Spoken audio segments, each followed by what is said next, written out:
The woman immediately saw through it. The rich second-generation heir had secretly tucked Hart's card into his sleeve while shuffling, but she didn't expose him. Instead, she directly told her husband to call the bet with 100,000. Seeing their reckless behavior, the rich kid thought they were just getting caught up in the moment. So, he confidently called the 100,000 and even raised another 100,000. None of the relatives present knew the one actually stepping into a trap was the rich kid. It turned out the man and his wife were the only two remaining disciples of the legendary gambling king. After years of training, the couple had fully mastered the art of gambling. On the day of their debut, their master had specially gifted the man a jade token as a wedding present. But on their wedding day, the man's cousin, fresh back from advanced training in Macau, also arrived. Brazenly, he set up a gambling table right at the wedding banquet and rigged a game that tricked the groom's mother into giving up all the wedding gift money. Now, the mother was full of regret as she recounted everything to her son. Upon hearing this, the man was furious, but seeing his mother's miserable state, he decided to take her away first. Unexpectedly, the cousin started openly mocking him. Hearing this, the man exchanged a glance with his wife and immediately stepped up to the table, declaring he'd play to the end. The cousin smugly sat down, ready for the deal. The young man then turned to his wife and asked for $50,000. When the money was placed on the table, the cousin looked triumphant, thinking he'd easily win it all. After the first round of cards, the cousin looked at the two face cards in his hand, while the young man also held two face cards. Cocky, the cousin threw down 100,000 on the table, trying to scare the man off with his chips. Then he started taunting again, but the wife calmly pulled out 500 grams gold bar from her bag and slammed it on the table, saying she was raising the bet to 200,000. The man was stunned by this move, but the cousin,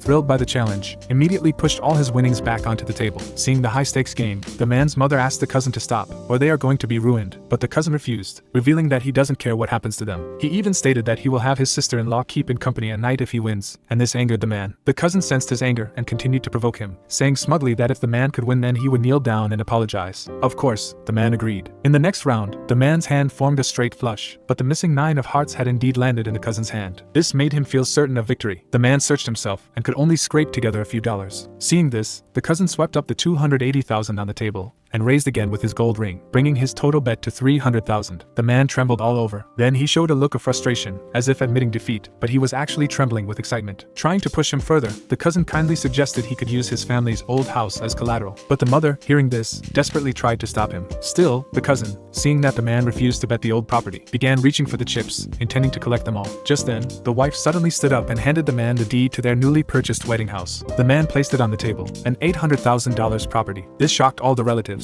who thought the man had gone mad. Then the cousin pulled out a suitcase of money, tossed another 300,000 on the table, and declared he still had 500,000 left. He said the man had nothing left to bet and that after the next card was dealt, he wouldn't be able to continue. But the man wasn't shaken. Their uncle nervously dealt the final card to both of them. The both of them checked the cards, and the cousin got an ace, forming a royal flush and surprising everyone.